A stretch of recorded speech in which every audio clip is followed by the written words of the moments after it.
ओम श्री परमात्मने नमः। पूर्व अभ्यासेन तेन एव हीयते हि अवशः अपि सः जिज्ञासुः योगस्य शब्द ब्रह्मा अतिवर्तते। पूर्व यानी पिछला, अभ्यासेन अभ्यास से, तेन यानी उससे, एव ही हीयते आकर्षित होता है, ही निश्चय ही, अवशः स्वतः, अपि भी, सह वह, जिज्ञासु उत्सुक, अपि भी, योगस्य योग के विषय में, शब्द ब्रह्म शब्द शास्त्रों के अनुष्ठान, अति वर्तते परे चला जाता है। अपने पूर्वजन्म की दैवी चेतना से वह न चाहते हुए भी स्वतः योग के नियमों की ओर आकर्षित होता है। ऐसा जिज्ञासु योगी शास्त्रों के अनुष्ठानों से परे स्थित होता है।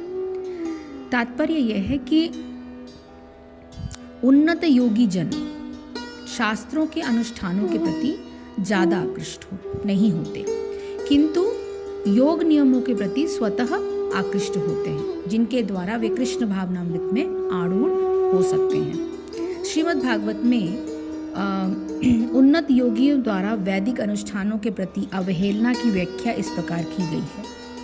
अहो बत श्वचो तो गरियान यज्जी हग्रे वर्तते नाम तुभ्यम ते पुस्तपस्ते जुहुवः सस्नु रायार ब्रह्मानुचूर्णाम गृणन्ति येते।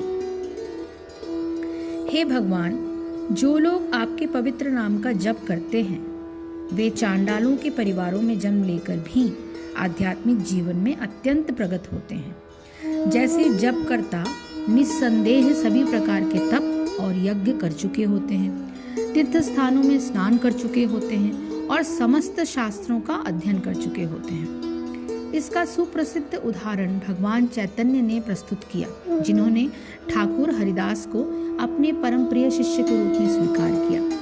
यद्यपि हरिदास का जन्म एक मुसलमान परिवार में हुआ था, किंतु भगवान चैतन्य ने उन्हें नामाचार्य की पदवी प्रदान की, क्योंकि वे प्रतिदिन नियम पूर्वक 3 लाख भगवान के पवित्र नामों हरे कृष्ण कृष्ण कृष्ण हरे हरे, हरे राम राम राम हरे हरे का जप करते थे।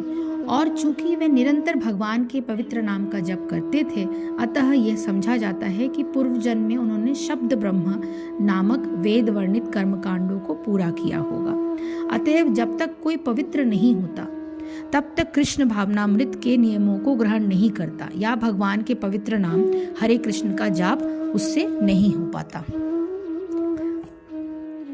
इस श्लोक में ये कहा जा रहा है कि आपके पूर्व अभ्यास के ऊपर बेस करके ही आपका इस जन्म में जो भी आप अर्जन करने की कोशिश करते हो इस पथ पर, वो होने के चांसेस होते हैं। तो विषयों के वश में हुआ भी उस पहले के अभ्यास से ही निस्संदेह भगवान की ओर आकर्षित किया जाता है, तथा समत्व बुद्धि रूप योग का जिज्ञासु भी वेद में कहे हुए सकाम कर्मों के फल का उल्लंघन कर जाता है। पवित्र श्री संपन्न कुलों में जन्म लेने वाले योग भ्रष्ट की गति कैसी होती है? योगी कुल में जन्म लेने वाले योग भ्रष्ट मनुष्य की अपेक्षा पवित्र और संपन्न घरों में जन्म लेने वालों की अवस्था कुछ थोड़ी सी भिन्न होती है, परंतु फिर भी यदि श्री संपन्न परिवार की सुख सुविधाओं के कारण ऐसे व्यक्तियों का चित्त सांसारिक भोगों की ओर आकर्षित होता भी है, तो भी पूर्व जन्म में किए हुए अभ्यास के संस्कार के कारण वह बरबस पुनः साधन पूर्ण करने की दिशा में खींच लिया जाता है। इस श्लोक की दूसरी पंक्ति में भगवान कहते हैं कि पूर्व जन्म के साधन करने वालों की तो बात ही क्या है। यदि किसी के मन में योग के प्रति तीव्र जिज्ञासा भी उत्पन्न हो गई हो, तो भी वो इस योग्य हो जाता है कि वो सकाम कर्मों के फल को लांघ जाए। तो संबंध क्या है कि पवित्र और संपन्न घरों में जन्म लेने वाले योग भ्रष्ट व्यक्ति की तुलना में योगियों के कुल में जन्म लेने वाले योग भ्रष्ट की गति में एक विलक्षणता और बताते हुए आगे के श्लोकों का वर्णन होगा। श्लोक संख्या 45।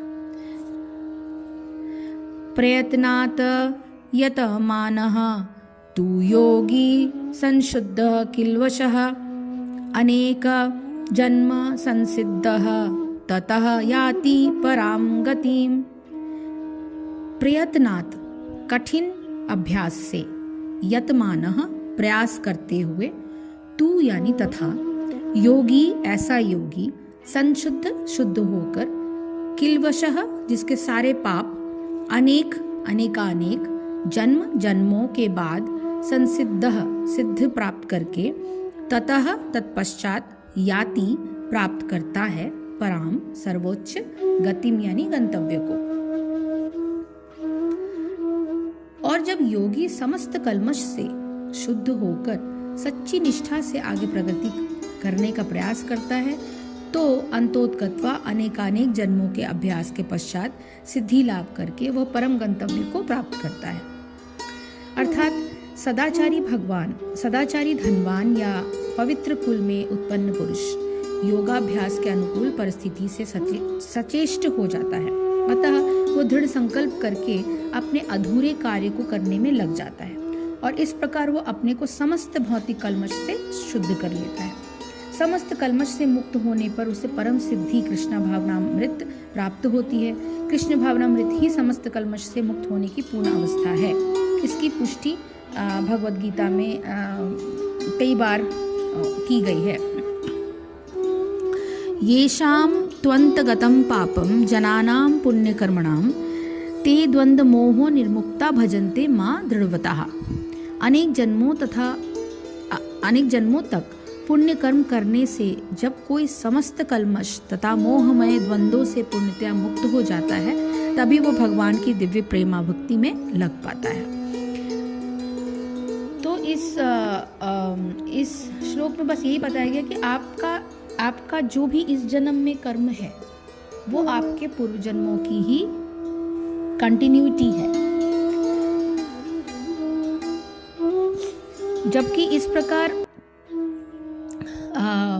मंद प्रयत्न करने वाले योगी भी परम गति को प्राप्त हो जाता है, तब क्या कहना है कि अनेक जन्मों से अंतःकरण की शुद्धि रूप सिद्धि को प्राप्त हुआ और अति प्रयत्न से अभ्यास करने वाला योगी संपूर्ण पापों से अच्छे प्रकार शुद्ध होकर उस साधन के प्रभाव से परम गति को प्राप्त होता है, अर्थात परमात्मा को प्राप्त हो जाता है। सो योगी कुल में जन्म लेने वाले योग भ्रष्ट की विलक्षणता क्या है?